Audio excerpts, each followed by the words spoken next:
تفتیش کرنے والے دونوں افسر کہیں اور بیٹھے شراب پی رہے تھے۔ وہ مطمئن تھے کہ یہ خوبصورت لڑکی رحیم کو موم کر لے گی اور صبح سے پہلے پہلے ہمارا کام پورا کر دے گی۔ وہاں صرف ایک پہرہ دار تھا جو برآمدے میں بیٹھ گیا تھا۔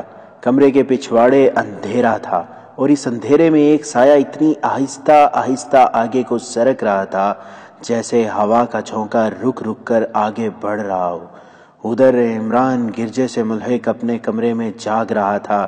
ذرا سی آہٹ سنائی دیتی تھی تو وہ اٹھ کر دروازے میں آ جاتا تھا۔ اسے ہر آہٹ رضا کی آہٹ لگتی تھی۔ اس نے کمال ہوشیاری سے 3 گھوڑے منتخب کر لیے تھے جو 8 گھوڑوں کے ساتھ بندھے تھے۔ اس نے زینے بھی چوری چھپے الگ کر لی تھیں۔ اسے امید تھی کہ رضا اور رحیم آ جائیں گے، مگر جوں جوں رات گزرتی جا رہی تھی امید بھی تاریک ہوتی جا رہی تھی۔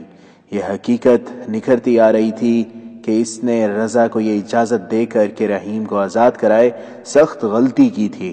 یہ ناممکن تھا۔ وہ اب سوچ رہا تھا کہ ایک گھوڑا کھولے اور نکل جائے، مگر اسے رضا کا خیال آ جاتا تھا۔ رضا نے اسے کہا تھا کہ وہ رات کو آئے گا ضرور، خواہ اکیلا آئے۔ اس وقت رضا موت کے منہ میں جا چکا تھا۔ وہ ایک سایہ بن کر اس کمرے کے ایک دریچے کے پاس پہنچ گیا جس میں رحیم بند تھا۔ اس نے کان لگا کر اندر کی باتیں سنی۔ اسے کسی کے یہ الفاظ سنائی دیے، میں تمہیں رہا نہیں کرا سکتی، یہ لوگ جو کچھ پوچھتے ہیں وہ بتا دو، پھر میں اپنے باپ سے کہہ کر تمہارے لیے کچھ کر سکتی ہوں۔ مجھے اسی مقصد کے لیے تمہارے پاس لایا گیا ہے کہ میری محبت تم سے راز اگلوائے گی۔ دریچے کے کواڑ پر نہایت آہستہ سے کسی نے 3 بار دستک دی۔ رحیم اس اشارے کو سمجھتا تھا۔ وہ حیران ہوا کہ یہ اس کا کون سا ساتھی ہو سکتا ہے۔ ایلس کچھ نہ سمجھ سکی۔ رحیم ٹہلتے ٹہلتے دریچے تک گیا اور کواڑ کھول دیا۔ رضا باہر کھڑا تھا، کود کر اندر آ گیا۔ اس کے ہاتھ میں خنجر تھا۔ اس نے ایک لمحہ ضائع کیے بغیر ایلس کے منہ پر ہاتھ رکھا اور خنجر اس کے دل میں اتار دیا۔ اسے قتل کرنا ضروری تھا، ورنہ وہ شور مچا کر انہیں پکڑوا سکتی تھی۔ رضا اور رحیم دریچے سے کود کر باہر گئے اور اندھیرے سے بھاگ اٹھے۔ رضا اس جگہ سے واقف تھا۔ اس نے راستہ تو اچھا اختیار کیا تھا، لیکن برآمدے میں جو پہرہ دار تھا اس نے کسی طرف سے 2 سائے بھاگتے دیکھ لیے۔ اس کے شور پر دوسرے سنتری ہوشیار ہو گئے۔ جانے کہاں سے ایک تیر آیا جو رحیم کے پہلو میں اتر گیا۔ وہ جوان اور توانا آدمی تھا، گرا نہیں، رضا کے ساتھ بھاگتا چلا گیا، مگر زیادہ دور تک نہ جا سکا۔ اس کے قدم ڈگمگانے لگے تو رضا نے اسے اپنی پیٹھ پر ڈال لیا۔ تیر پہلو سے نکالنا ممکن نہیں تھا۔ رحیم رضا سے کہنے لگا کہ وہ اسے وہیں پھینک کر بھاگ جائے۔ وہ اب زندہ نہیں رہ سکتا تھا، لیکن رضا اپنے دوست کو اس وقت تک اپنے آپ سے جدا نہیں کرنا چاہتا تھا جب تک وہ زندہ تھا۔ اس نے رحیم کی ایک نہ سنی اور تاریک راستوں میں چھپتا چھپاتا چلتا گیا۔ اسے خیال آ گیا کہ وہ اس جگہ سے گزر رہا ہے جہاں تمام مسلمانوں کا مکان ہے۔ اسے دور دور بھاگ دوڑ اور شور شرابہ سنائی دے رہا تھا۔ ان کا تعاقب کرنے والے کہیں اور تھے۔ رضا کو معلوم تھا کہ اکرا کے مسلمان کیڑے مکوڑوں کی سی زندگی گزار رہے ہیں اور صلیبیوں کی نگاہ میں ہر مسلمان جاسوس اور مشتبہ ہے۔ ذرا سے شک پر کسی بھی مسلمان کو قید خانے میں ڈال دیا جاتا ہے اور اس کے گھر کی تلاشی توہین آمیز طریقے سے لی جاتی ہے۔ رضا کسی مسلمان کو مصیبت میں نہیں ڈالنا چاہتا تھا، مگر وہ رحیم کے بوجھ تلے شل ہو چکا تھا اور اسے یہ امید بھی تھی کہ شاید رحیم کی زندگی بچانے کا کوئی بندوبست ہو جائے۔ اس نے ایک دروازے پر دستک دی۔ کچھ دیر بعد دروازہ کھلا۔ رضا تیزی سے اندر چلا گیا۔ جس نے دروازہ کھولا تھا گھبرا گیا۔ رضا نے مختصر الفاظ میں اپنا تعارف کرایا۔ وہاں تو صرف یہ کہہ دینا ہی کافی تھا کہ وہ مسلمان ہیں۔ رضا کو پناہ مل گئی، مگر رحیم شہید ہو چکا تھا۔ رضا کے کپڑے خون سے لتھڑ گئے تھے۔ اس نے گھر والوں کو سارا واقعہ سنایا اور عمران کے متعلق بھی بتایا۔ گھر میں 3 مرد تھے، وہ جوش میں آ گئے۔ انہوں نے رضا کے کپڑے تبدیل کر دیے۔ رحیم کی لاش کے متعلق فیصلہ ہوا کہ اسے گھر کے کسی کمرے میں دفن کر دیا جائے گا۔ رضا عمران کو بلانے کے لیے چلا گیا۔ رات کے اس وقت جب دنیا اسلام گہری نیند سوئی ہوئی تھی، قوم کے غدار دشمن کی بھیجی عورتوں اور شراب میں بدمست پڑے تھے، ان سے دور، بہت دور، ایک مسلمان اسلام کی ناموس پر اپنی جان پر کھیل گیا تھا، اور دو جان کی بازی لگا کر اس راز کے ساتھ اکرا سے نکل کر قاہرہ پہنچنے کی کوشش کر رہے تھے جس پر مصر کی عزت اور اسلام کی آبرو کا دار و مدار تھا۔ اس راز کو وہ خدا کی امانت سمجھتے تھے۔ وہاں انہیں دیکھنے والا کوئی نہ تھا کہ وہ اپنا فرض ادا کرتے ہیں یا عیش کر رہے ہیں، لیکن انہیں یہ احساس تھا کہ انہیں خدا دیکھ رہا ہے اور وہ خدا کے حکم کی تعمیل کر رہے ہیں۔ عمران کا سر اس تذبذب اور اضطراب میں دکھنے لگا تھا کہ رحیم آ جائے گا یا نہیں، رضا آ جائے گا یا نہیں، قاہرہ تک یہ خبر پہنچا سکے گا یا نہیں کہ مصر پر حملے کے لیے بحیرہ روم میں صلیبیوں کا بہت بڑا بیڑا آ رہا ہے۔ عمران اس لیے بھی قاہرہ یا کم از کم کرک جلدی پہنچنا چاہتا تھا کہ نور الدین زنگی یا سلطان ایوبی یا دونوں کسی اور طرف حملے یا پیش قدمی کی اسکیم نہ بنا لیں۔ ایسی صورت میں انہیں روکنا تھا۔ اگر ان کی فوج کسی اور طرف نکل گئی تو مصر کا خدا ہی حافظ تھا۔ عمران کو ان سوچوں نے اس قدر پریشان کیا کہ اس نے دروازہ اندر سے بند کر کے نفل پڑھنے شروع کر دیے۔ اسے شہر کی خاموشی میں کوئی سرگرمی سنائی دے رہی تھی، کچھ بھاگ دوڑ سی تھی، یہ اس کی پریشانی میں اضافہ کر رہی تھی۔ اس نے 2-4 نفل پڑھ کر ہاتھ خدا کے حضور پھیلا دیے اور گڑ گڑایا، یا خدا مجھے اپنے فرض کی تکمیل تک زندگی عطا کر، میں یہ امانت ٹھکانے پر پہنچا دوں تو مجھے میرے خاندان سمیت ختم کر دینا۔ اس کے دروازے پر ویسی ہی دستک ہوئی جیسی رحیم کے دریچے پر ہوئی تھی۔ عمران نے دروازہ کھولا، رضا کھڑا تھا، اسے اندر بلا کر عمران نے دروازہ بند کر دیا۔ رضا ہانپ رہا تھا۔ اس نے عمران کو بتایا کہ اس پر کیا گزری ہے اور رحیم شہید ہو چکا ہے۔ عمران نے جب یہ سنا کہ رحیم کی لاش ایک مسلمان گھرانے میں ہے جو اسے گھر میں دفن کر دیں گے تو عمران پریشان ہو گیا۔ وہ اکرا کہ کسی مسلمان کو مصیبت میں نہیں ڈالنا چاہتا تھا۔ رضا نے اسے بتایا کہ اس گھر میں 3 مرد اور باقی عورتیں ہیں۔ انہوں نے فوراً ایک کمرے کے کونے میں کھدائی شروع کر دی تھی۔ عمران اس گھر میں جانا چاہتا تھا تاکہ دیکھ لے کہ ان کے پکڑے جانے کا کوئی خطرہ تو نہیں۔ رضا نے اسے یقین دلایا کہ وہ ہوشیار لوگ معلوم ہوتے ہیں، سنبھال لیں گے۔ اکرا سے نکلنا دشوار ہو گیا تھا۔ شہر کی ناکہ بندی کر لی گئی تھی۔ ایک لڑکی کا قتل اور ایک جاسوس کا فرار معلوم سی واردات نہیں تھی۔ نکلنا رات کو ہی تھا۔ ان دونوں نے یہ طے کیا کہ اکٹھے نکلیں گے، اور دونوں میں سے کوئی پکڑا گیا یا دونوں پکڑے گئے تو اور جو کچھ بھی کہیں یہ نہیں بتائیں گے کہ رحیم کی لاش کہاں ہے یا وہ مارا گیا ہے۔ اگلا مسئلہ گھوڑوں کا تھا۔ عمران رضا کو اس جگہ لے گیا جہاں 8 گھوڑے بندھے ہوئے تھے، مگر دور سے دیکھا کہ محافظوں میں سے ایک وہاں ٹہل رہا تھا۔ عمران رضا کو ایک جگہ چھپا کر آگے گیا اور اس سنتری کے پاس چلا گیا۔ اسے پوچھا کہ آج اسے پہرا دینے کی کیا ضرورت پیش آ گئی ہے۔ سنتری عمران کو جان گنتھر کے نام سے اچھی طرح جانتا تھا اور بڑے پادری کے خصوصی خادم کی حیثیت سے اس کا احترام بھی کرتا تھا۔ اس نے عمران کو بتایا کہ آج ایک مسلمان جاسوس کو پکڑا گیا ہے، وہ کسی لڑکی کو قتل کر کے فرار ہو گیا ہے، اس لیے حکم آیا ہے کہ ہوشیار رہا جائے۔ اس سنتری کی موجودگی میں گھوڑے کھولنا ممکن نہیں تھا۔ عمران نے اسے باتوں میں لگا لیا اور پیچھے ہو کر اس کی گردن بازو کے گھیرے میں لے لی۔ سنتری کا دم گھٹنے لگا۔ عمران نے اس کے پہلو سے خنجر نما تلوار کھینچ لی اور اس کے پیٹ میں گھونپ دی۔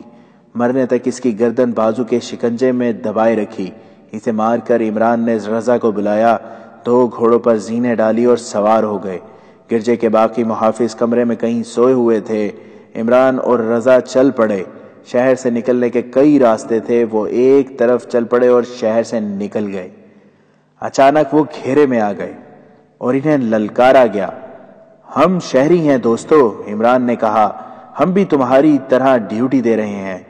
3-4 مشعلیں جل اٹھیں جن کی روشنی میں انہوں نے دیکھا کہ وہاں گھڑ سواروں کا ایک دستہ تھا جو ادھر ادھر پھیلا ہوا تھا۔ تب انہیں احساس ہوا کہ شہر کی ناکہ بندی ہو چکی ہے۔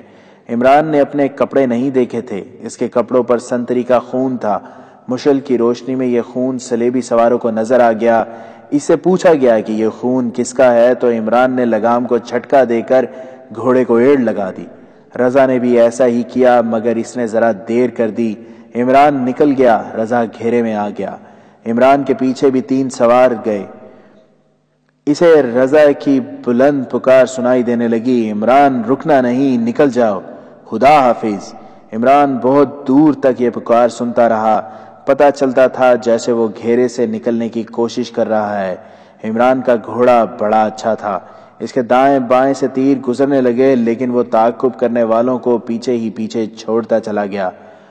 وہ راستے سے واقف تھا، اس نے کرک کا رخ کر لیا، گھوڑا بدلنے کی ضرورت تھی۔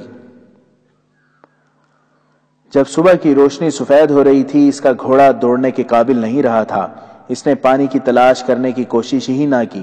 آگے ریتلی چٹانوں کا علاقہ آ گیا، وہ اس میں داخل ہوا ہی تھا کہ اس کے سامنے اس چٹان میں 2 تیر لگے، جس کا مطلب تھا کہ رک جاؤ۔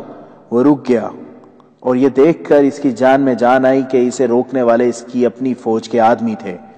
اسے اپنے کمانڈر کے پاس لے گئے۔ کمانڈر نے اس کی بات سن کر اسے تازہ دم گھوڑا دیا اور 2 سپاہی اس کے ساتھ کر کے اسے کرک کے راستے پر ڈال دیا۔ اس نے خود ہی کہا تھا کہ وہ نور الدین زنگی سے مل کر قاہرہ جائے گا۔ حکرہ سے جو خبر لایا تھا وہ زنگی تک بھی پہنچنی چاہیے تھی۔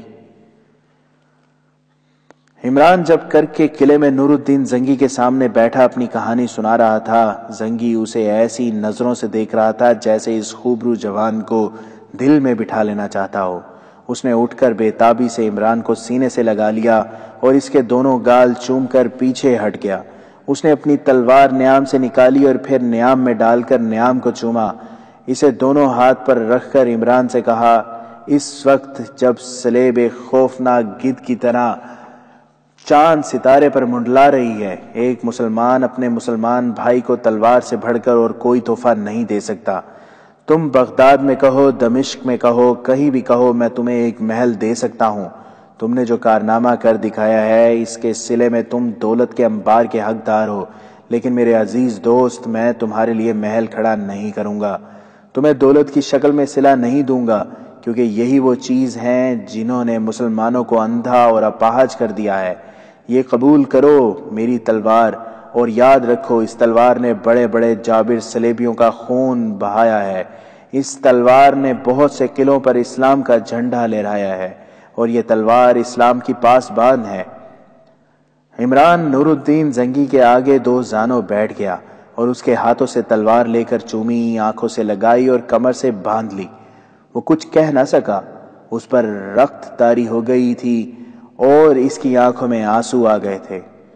اور اپنی قدر و قیمت جان لو میرے دوست، زنگی نے کہا، ایک جاسوس دشمن کے لشکر کو شکست دے سکتا ہے اور ایک غدار اپنی پوری قوم کو شکست کی ذلت میں ڈال سکتا ہے۔ تم نے دشمن کو شکست دے دی ہے، تم جو خبر لائے ہو یہ دشمن کی شکست کی خبر ہے۔ صلیبی انشاءاللہ مصر اور فلسطین کے ساحل سے آگے نہیں آ سکیں گے اور ان کا بحری بیڑا واپس نہیں جا سکے گا۔ یہ تمہاری فتح ہوگی اور اس کا صلہ تمہیں خدا دے دے گا۔ مجھے ایک قاہرہ کے لیے جلدی روانہ ہو جانا چاہیے، عمران نے کہا۔ دن تھوڑے رہ گئے ہیں، امیر مصر کو بہت دن پہلے اطلاع دینی چاہیے۔ تم ابھی روانہ ہو جاؤ، نور الدین زنگی نے کہا۔ میں تمہیں بڑی اچھی نسل کا گھوڑا دے رہا ہوں۔ اس نے عمران کو قاہرہ تک کا وہ راستہ بتا دیا جس پر کئی چوکیاں تھیں۔ ان پر قاصدوں کے گھوڑے بدلنے کا انتظام تھا اور صلاح الدین ایوبی سے پہلی بات یہ کہنا کہ رحیم اور رضا کے خاندانوں کو اپنے خاندانوں میں جذب کر لو، ان کے خاندانوں کی کفالت کا انتظام بیت المال سے کرو۔ اس نے عمران سے پوچھا، تم صرف جاسوسی کر سکتے ہو یا جنگ کو بھی سمجھ سکتے ہو؟ کچھ سوجھ بوجھ رکھتا ہوں، عمران نے جواب دیا۔ آپ حکم دیں۔ پیغام لکھنے کا وقت نہیں، زنگی نے کہا۔ صلاح الدین ایوبی سے کہہ دینا کہ مجھے کرک تمہارے حوالے کر کے بغداد جلدی واپس جانا تھا۔ اطلاعیں مل رہی ہیں کہ ان علاقوں میں صلیبیوں کی تخریب کاری بڑھتی جا رہی ہے اور ہمارے چھوٹے چھوٹے حکمران ان کے ہاتھوں میں کھیل رہے ہیں، لیکن اس تازہ خبر نے مجھے رکنے پر مجبور کر دیا ہے۔ 4-5 سال پہلے تم نے بحیرہ روم میں صلیبیوں کا بیڑا غرق کیا تھا، وہ تمہارے پھندے میں آ گئے تھے، اب وہ محتاط ہو کر آئیں گے، اسی لیے انہوں نے سکندریہ کے شمالی ساحل کو منتخب کیا ہے۔ اگر تم ان سے سمندر میں براہ راست ٹکر لینے کا فیصلہ کرو تو یہ تمہاری غلطی ہوگی۔ تمہارے پاس صلیبیوں جتنی بحری طاقت نہیں ہے۔ ان کے جہاز بڑے ہیں اور ہر جہاز میں بادبانوں کے علاوہ بے شمار چپو ہیں۔ چپو چلانے کے لیے ان کے پاس غلاموں کی بے انداز تعداد ہے۔ تم اتنی تعداد سے محروم ہو۔ تمہارے جہازوں کے چپو چلانے والے ملاح ہیں اور سپاہی بھی۔ سمندری جنگ میں وہ دونوں کام نہیں کر سکیں گے۔ صلیبیوں کو ساحل پر آنے دو۔ سکندریہ کو بحری لوگوں کا خطرہ ہوگا۔ آتش گولے شہر کو آگ لگا دیں گے۔ اس کا کوئی انتظام کر لینا۔ اگر دشمن نے اسی انداز سے حملہ کیا جیسا کہ عمران خبر لایا ہے تو میں دشمن کے پہلو پر ہوں گا۔ یہ اس کا بایاں پہلو ہوگا۔ تم دائیں پہلو کو سنبھالو گے اور تمہارے ذمہ ایک کام یہ ہوگا کہ صلیبیوں کا کوئی جہاز واپس نہ جائے۔ آگ لگا دینا۔ اگر تمہارے پاس سمندری چھاپا مار ہو تو تم جانتے ہو کہ ان سے کیا کام لیا جا سکتا ہے۔ یہ کہنے کی ضرورت نہیں کہ سوڈان کی طرف سے چوکنا رہنا، وہ سرحد خالی نہ رہے۔ مجھے احساس ہے کہ تمہارے پاس فوج کم ہے۔ میں یہ کمی پوری کرنے کی کوشش کروں گا۔ سب سے بڑی ضرورت رازداری کی ہے۔ رازداری کی خاطر میں پیغام تحریری نہیں بھیج رہا۔ فتح کی صورت میں کرک فوج کے حوالے کر کے بغداد چلا جاؤں گا۔ یہ پیغام ذہن نشین کر کے عمران قاہرہ روانہ ہو گیا۔ صلیبیوں کے سن 1174 کے ابتدائی دن تھے جب علی بن سفیان نے صلاح الدین ایوبی کو اطلاع دی کہ اوکھرا میں ایک جاسوس شہید ہو گیا ہے اور دوسرا پکڑا گیا اور ان کا کمانڈر عمران واپس آ گیا ہے، تو جان لینے کے باوجود کہ عمران بڑا ہی قیمتی راز لایا ہے، سلطان ایوبی بجھ سا گیا۔ اس نے علی بن سفیان کے ساتھ چند ایک باتیں کر کے عمران کو اندر بلایا اور اٹھ کر اسے گلے لگا لیا۔ پھر کہا، پہلے مجھے یہ بتاؤ کہ تمہارا ایک ساتھی شہید کس طرح ہوا اور دوسرا پکڑا کس طرح گیا ہے؟ عمران نے پوری تفصیل سے ساری کہانی بیان کر دی، اور جب اس نے وہ راز بیان کیا جو اوکھرا سے لایا ہے تو سلطان ایوبی کی آنکھیں چمک اٹھی۔ عمران نے یہ بھی بتایا کہ وہ نور الدین زنگی کو اطلاع دے آیا ہے۔ اس نے سلطان ایوبی کو زنگی کا پیغام سنایا۔ اس سے سلطان ایوبی کا بہت سا وقت بچ گیا تھا۔ اس نے پہلا کام یہ کیا کہ رحیم اور رضا کے خاندانوں کے لیے وظیفہ مقرر کیا اور ان خاندانوں کے متعلق معلومات پیش کرنے کا کہا تاکہ اس کے مطابق ان کی مزید مدد کی جائے۔ اس کے بعد اس نے عمران سے بہت سی باتیں پوچھیں۔ عمران نے اسے بتایا کہ صلیبیوں کا بحری بیڑا 4-5 سال پہلے کی نسبت زیادہ ہوگا۔ حملہ 1 ماہ کے اندر اندر ہوگا۔ یورپ سے تازہ دم فوج لائی جائے گی جسے سکندریہ کے شمال میں اتارا جائے گا۔ دوسری فوج بیت المقدس کے علاقے سے آئے گی جو مصر کی طرف پیش قدمی کرے گی۔ سکندریہ کے شمال میں اترنے والی فوج سکندریہ پر قبضہ کر کے اسے اڈا اور رصدگاہ بنائے گی اور شمال کی طرف سے مصر پر حملہ آور ہوگی۔ عمران کے کہنے کے مطابق صلیبیوں کو یہ توقع ہے کہ وہ سلطان ایوبی کو بے خبری میں جا لیں گے اور نور الدین زنگی اسے مدد اور کمک نہیں دے سکے گا کیونکہ راستے میں صلیبیوں کی بیت المقدس والی فوج حائل ہوگی۔ یہ ایسا طوفان تھا جو بے خبری میں آ جاتا تو مصر پر صلیبیوں کا قبضہ یقینی تھا۔ سلطان ایوبی نے اسی وقت اپنے تمام سینئر کمانڈروں کو بلا لیا۔ علی بن سفیان کو اس نے یہ ہدایات دی کہ وہ دشمن کے جاسوسوں کے خلاف اپنی سرگرمیاں اور تیز کر دے تاکہ اپنی فوجوں کی نقل و حرکت کے متعلق کوئی خبر باہر نہ جا سکے۔ سکندریہ کے متعلق اس نے خصوصی ہدایات دیں۔ برطانیہ ابھی اسی جنگ میں شریک نہیں ہونا چاہتا تھا۔ انگریزوں کو غالباً یہ توقع تھی کہ کسی وقت وہ اکیلے ہی مسلمانوں کو شکست دے کر ان کے علاقوں پر قابض ہو جائیں گے، لیکن پوپ کے کہنے پر انگریزوں نے صلیبیوں کو اپنے کچھ جنگی جہاز دیے تھے۔ اسپین کا تمام بحری بیڑا اس حملے میں شرکت کے لیے تیار تھا۔ فرانس، جرمنی اور بیلجیم کے جہاز بھی آ گئے تھے اور اس متحدہ بیڑے میں یونان اور سسلی کی جنگی کشتیاں بھی شامل تھیں۔ رسد اور اسلحہ کے لیے ماہی گیروں سے بادبانی کشتیاں لے لی گئی تھیں۔ ان میں بعض خاصی بڑی تھیں۔ اس بیڑے میں ان تمام ممالک سے تازہ دم فوج آ رہی تھی جس سے صلیب پر حلف لیا گیا تھا کہ فتح حاصل کیے بغیر واپس نہیں آئے گی۔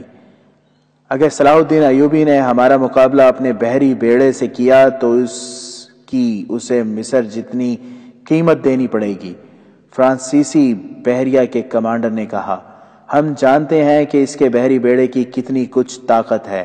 وہ بحیرہ روم کے دوسرے کنارے پر ایک کانفرنس میں بیٹھا کہہ رہا تھا، صلاح الدین ایوبی اور نور الدین خشکی پر لڑنے والے لوگ ہیں۔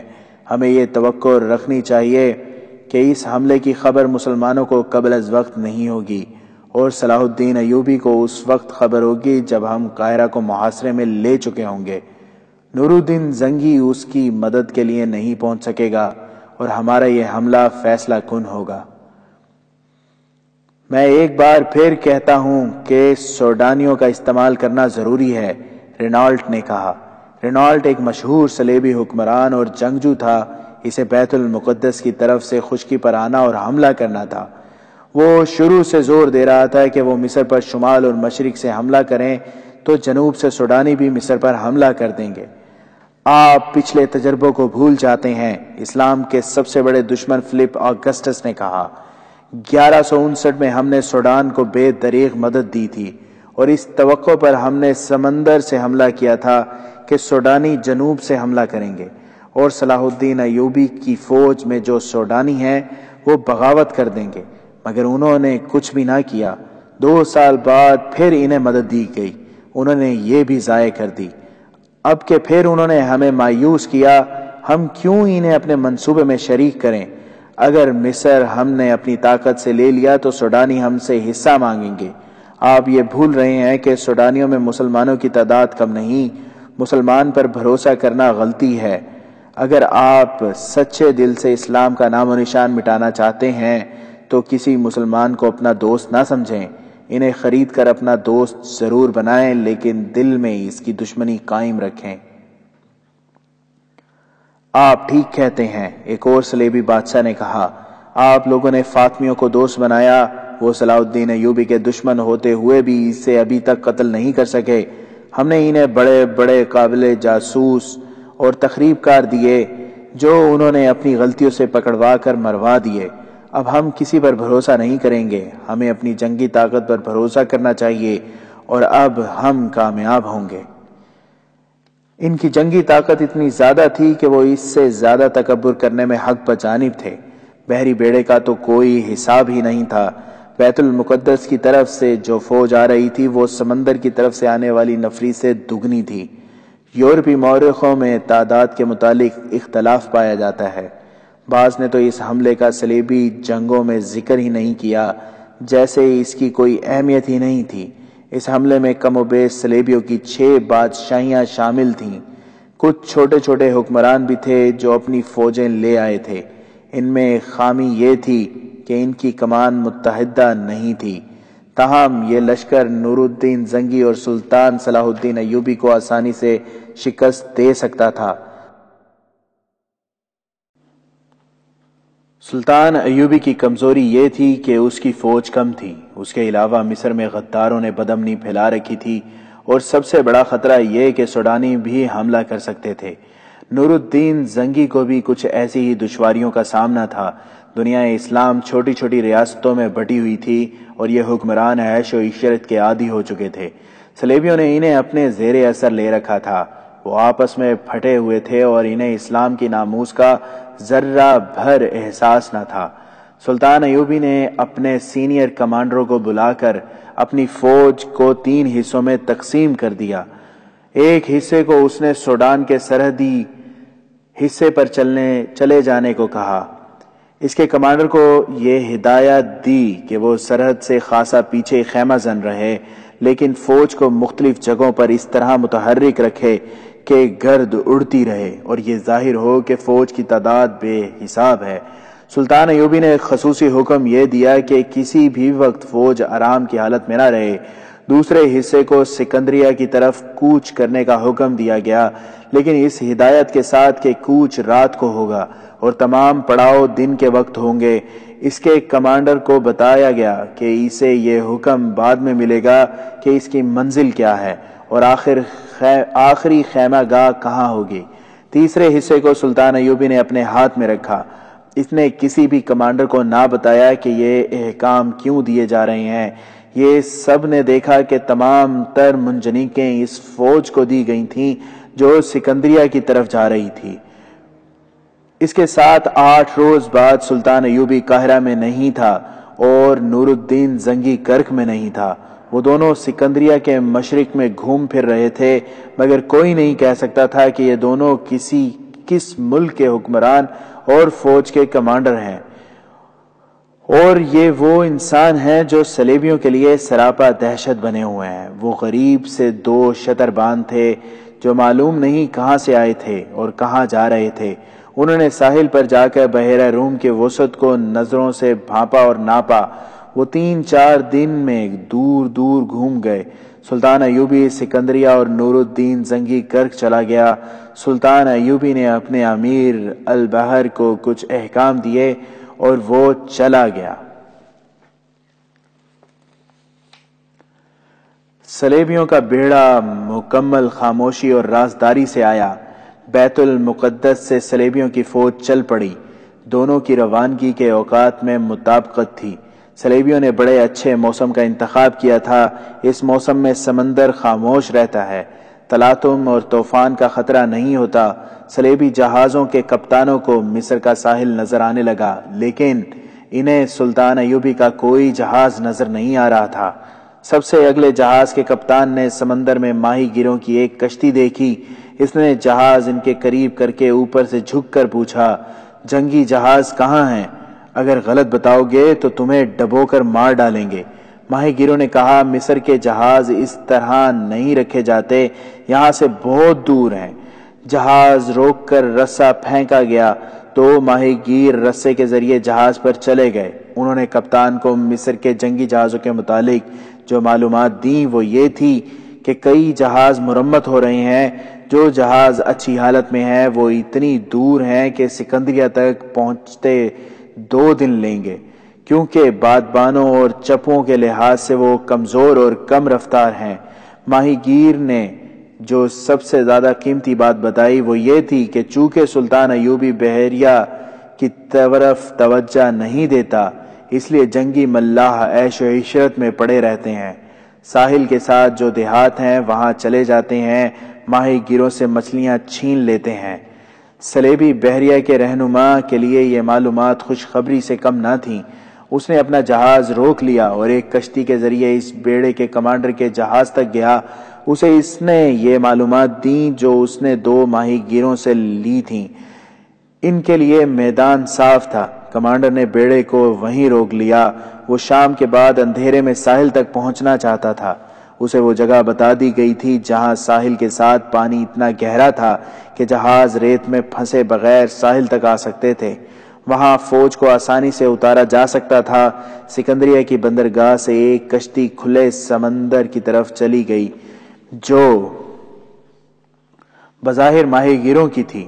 ابھی سورج غروب نہیں ہوا تھا جب یہ کشتی بیڑے تک پہنچ گئی۔ کم و بیش 250 جنگی جہاز سمندر میں دور دور تک بکھرے ہوئے تھے۔ ماہی گیر اپنی کشتی کو بیڑے کے درمیان لے گئے اور پوچھ کر کمانڈر کے جہاز تک پہنچ گئے۔ انہوں نے کمانڈر کو بتایا کہ سکندریہ کے اندر کوئی فوج نہیں ہے، صرف شہری آبادی ہے اور مصری بیڑے کے جنگی جہاز یہاں سے بہت دور ہیں۔ یہ ماہی گیر مسلمانوں کے جاسوس تھے۔ رات کا پہلا پہر تھا جب اگلی صف کے جنگی جہاز ساحل کی طرف بڑھے اور کسی دشواری کے بغیر ساحل پر لنگر انداز ہو گئے۔ پچھلی صف کے جہاز ان کے قریب عقب میں آئے اور لنگر ڈال دیے۔ تیسری صف بھی قریب آ گئی۔ فوج اتارنے کا انتظام غالباً یہ تھا کہ ہر ایک جہاز کو ساحل پر نہیں آنا تھا، بلکہ تمام جہازوں کو ساتھ ملا کر ان میں سے فوج کو گزر کر اترنا تھا۔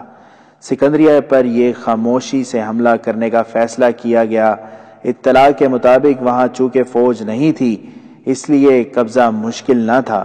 اگلے جہازوں سے جو فوج اتری اسے سکندریہ میں داخل ہونے کا حکم دے دیا گیا اور سپاہیوں کو بتایا گیا کہ شہر ان کا اپنا ہے، کوئی مزاحمت نہیں ہوگی۔ سپاہی دوڑ پڑے۔ انہیں شہر کو لوٹنا تھا اور ان کی نظر عورتوں پر بھی تھی۔ جو ہی سپاہیوں کا یہ ہجوم شہر کے قریب آیا، شہر کے باہر دائیں اور بائیں شعلے اٹھے جن سے رات روشن ہو گئی۔ یہ گھاس، لکڑیوں اور کپڑوں کے انبار تھے جن پر تیل ڈلا گیا تھا۔